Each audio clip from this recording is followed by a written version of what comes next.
Hey, bonjour à toutes et à tous, bienvenue sur ma chaîne. Aujourd'hui, j'avais envie de faire une vidéo un peu particulière. Plutôt que de vous proposer une critique d'un jeu, je vais vous donner mon opinion sur la grande question qui fait débat au sein de la communauté gamer, à savoir, est-ce que c'est mieux de jouer sur console ou sur PC? C'est parti.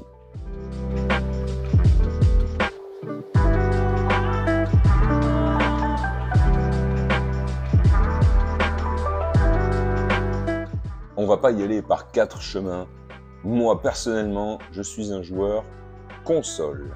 Je trouve que le confort d'une console est incomparable. C'est-à-dire que déjà, on ne se pose pas la question de savoir si le jeu va bien fonctionner ou pas. On achète le jeu, on le met, ça marche. Point. Évidemment, je sais qu'il va toujours y avoir l'exception qui confirme la règle, mais vous avez compris, c'est simple d'utilisation. On s'embête pas à installer, rebooter ou à monter soi-même, quoi que ce soit en fait finalement. On déballe le carton, on branche sur la télé, et puis c'est parti. Non, il n'y a pas à dire, sur un PC tout est plus compliqué, c'est vrai.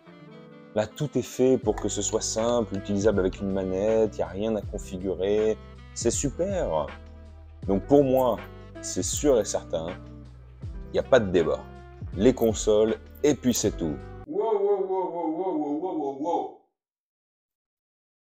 Attends, tu te prends pour qui comme ça, là, à donner ton avis, à affirmer des trucs? Donc selon toi, les consoles, juste parce que c'est plus simple, ça y est, c'est mieux.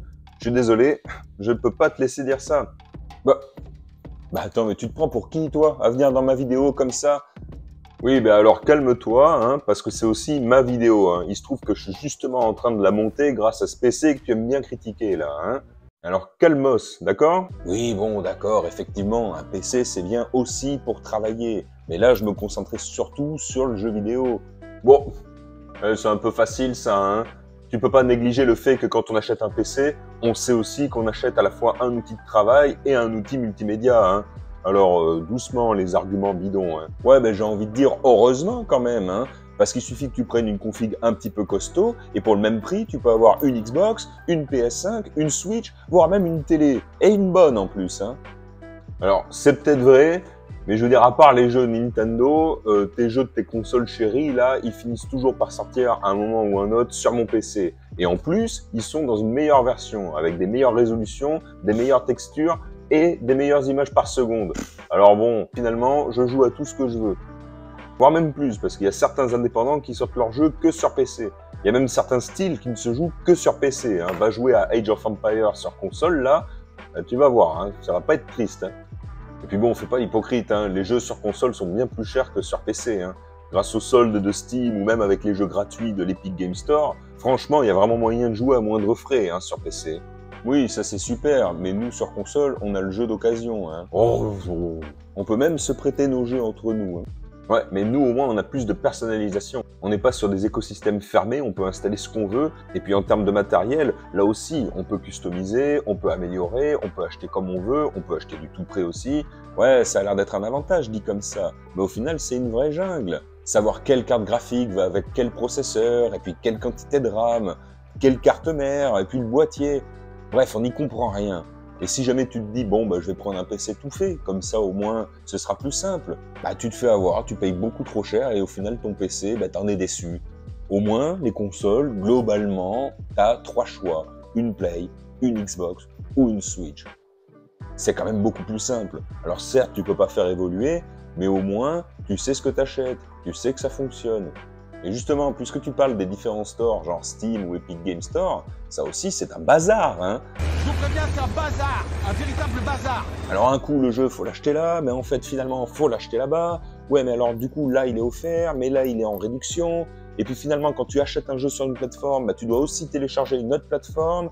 Puis après tu dois te recréer encore un autre compte sur un autre truc. Je suis désolé, j'en peux plus moi de tout ça. Un véritable bazar. Par exemple, sur Xbox, t'as ton compte Xbox, t'achètes les jeux, et puis c'est tout. Bon, n'importe quoi, maintenant, de plus en plus, il faut que tu lis tes comptes Activision, Blizzard, je sais pas quoi. Enfin, ça devient un vrai enfer aussi sur console. Hein. Surtout qu'au final, sur console, contrairement au PC, tu es obligé de payer un abonnement juste pour pouvoir jouer en ligne. Et après, c'est le PC qui coûte cher. Surtout que je me permets de te rappeler que nos jeux non seulement sont moins chers, Mais en plus, nous, on a le modding.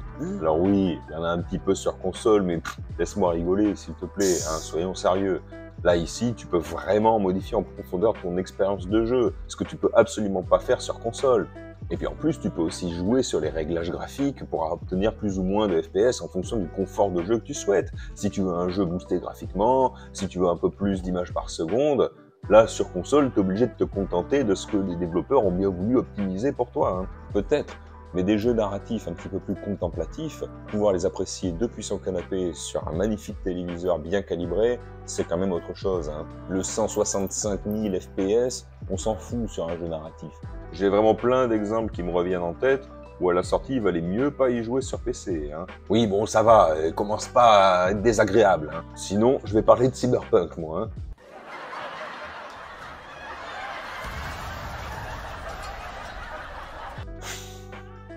En attendant, sois honnête, sur des jeux compétitifs un petit peu nerveux, c'est quand même agréable de pouvoir monter à 120, 140, 165, voire encore plus de FPS. Ça permet d'obtenir une réactivité que tu n'auras jamais sur une console. Bon, encore une fois, je te rappelle que le PC, c'est la plateforme qui permet de monter cette vidéo, de jouer à un jeu et de mater un boulard sur le côté, hein.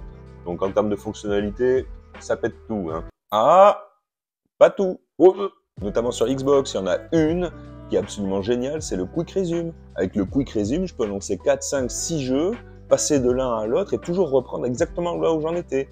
Regarde, là je suis en train de jouer à un jeu, et en fait, je me dis que j'ai envie de jouer à autre chose. Allez, hop, je le lance, Quick Resume. Regarde, ça reprend exactement où j'en étais. Puis finalement, ça fait trop peur. Bon, allez. Je vais plutôt me lancer une petite partie de Chicorée.